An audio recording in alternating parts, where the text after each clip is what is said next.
though it was still a little before 7, Dennis was ready to brush his teeth and go to bed. "You do that," Joanna told him, kissing him goodnight. "Daddy will come tuck you in."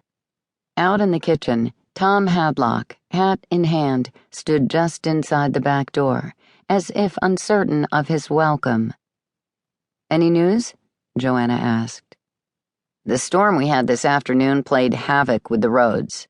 Right now, Gold Gulch is running bank to bank, so going by way of the rifle range is out of the question.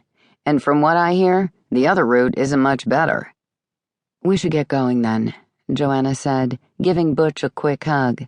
"See you later." "Stay safe," he said. She nodded. It was what he always said when she headed out for duty, and she knew he meant it every single time. Dusk fell as they drove back toward the highway on High Lonesome Road. There had been enough rain this summer that usually dry washes had been running trickles of water most of the time. 45 minutes earlier, after the drenching but fast-moving storm, swiftly flowing muddy water had been hurtling through several recently installed culverts. Now the high water had mostly subsided, at least right here. That was one of the things that made flash floods so dangerous. They were unpredictable. They could arrive with no warning, and with no rain in sight, flowing downhill from a storm miles away.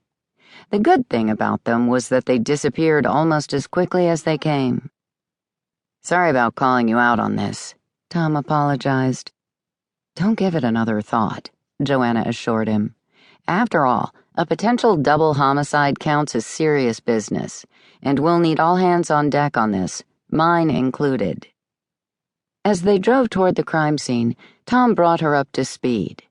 Earlier in the afternoon, 2 boys, 13-year-old Marcus Padilla and his younger brother Raul, had left their home in Bisbee's Warren neighborhood and set out on a hike, planning on doing a little skinny dipping in the waterhole that summer rains had left behind in a natural basin near the base of Geronimo.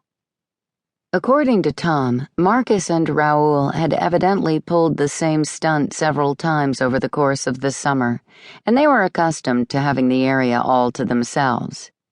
This time, however, they discovered a red Jeep Cherokee parked at the end of the roadway. Closer to Geronimo itself and near the waterhole, they had come upon a seemingly deserted campsite that included a tent, bedroll, and camp stove, along with a selection of cooking and eating utensils. Worried about running into the camper, the boys had given up on the idea of skinny dipping. They decided to climb the mountain instead, hoping to get up and down before the threatening rainstorm arrived. As they started their ascent, they discovered the 2 bodies, lying one on top of the other at the base of a rocky ledge.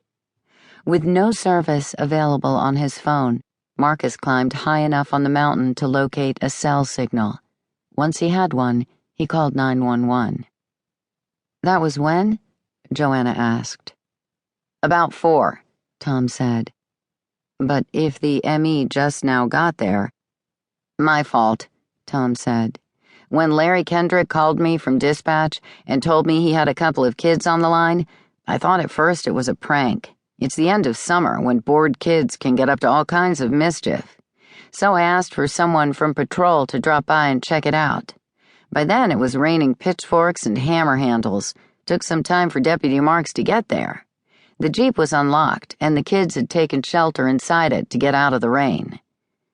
With a thunderstorm like that brewing, those kids shouldn't have been up on the mountain in the first place," Joanna said. Tom nodded. "There is that," he agreed, turning off Highway 80 and onto the Warren cutoff. Once in town, they turned a wide left, drove up and over Yuma Trail, and then turned left again onto the dirt track ranch road. As soon as they did so, they could see the bright glow of generator-powered work lights used to illuminate crime scenes. Tom's cell phone rang. With effort, he wrestled the device out of his hip pocket and glanced at caller ID. "Oh, no," he groaned. "Not her again." Marla's